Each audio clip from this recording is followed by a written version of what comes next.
The world feels unstable. War, layoffs, elections, climate collapse. And yet, in the middle of all that, you bought a 49 pounds French peptide serum with a name you practiced before saying out loud. Or maybe it was a scented candle, or an oat milk latte, or a skincare routine that suddenly has 12 steps. If you are wondering why people do this during economic uncertainty, the short answer is you're not irrational or crazy. The long answer is behavioral science. When people feel a loss of control, they instinctively try to restore it. Psychologists call this compensatory consumption. The idea is simple. When one area of life feels unstable, people regain psychological balance by exerting control somewhere else, often through consumption. This might sound superficial, but it is actually a well documented coping mechanism. In unstable environments, buying something that's small, manageable, and immediate can restore a sense of agency. You cannot control global inflation, but you can control your skincare routine. You cannot fix geopolitics, but you can reorganize your wardrobe. You cannot stabilize the economy, but you can stabilize your morning routine. These are micro forms of control. Economists have observed this behavior for decades. There is even a name for it: the lipstick effect. The theory suggests that during economic downturns, people often cut back on large purchases but continue buying smaller luxury items. So instead of buying a designer handbag, someone buys a premium lipstick. Instead of a holiday, maybe a skincare upgrade. Instead of a renovation, perhaps a better coffee machine. One explanation economists give is that when income shrink, consumers substitute large luxuries with smaller, affordable indulgences. In other words, indulgence does not disappear, it simply becomes smaller. And we are seeing this pattern again right now. Despite economic pressure, spending on certain small luxuries has remained surprisingly resilient. For example, UK data from Barclays show health and beauty spending rose by about 7.3% year on year in 2024, even while many consumers reported financial strain.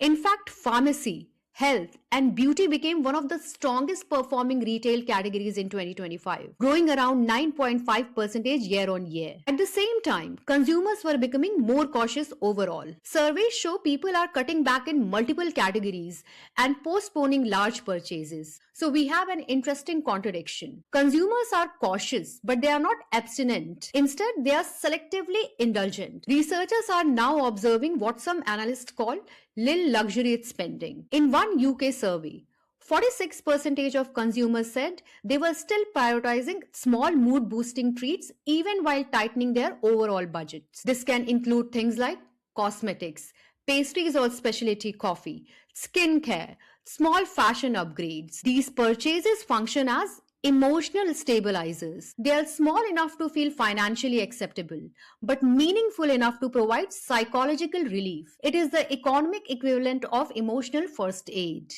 But something important has changed compared to past recessions. We no longer experience economic anxiety privately. We experience it inside digital platforms. When people feel uncertain, screen time tends to increase. And what they encounter online is not a mirror of instability. It is the opposite. Curated stability.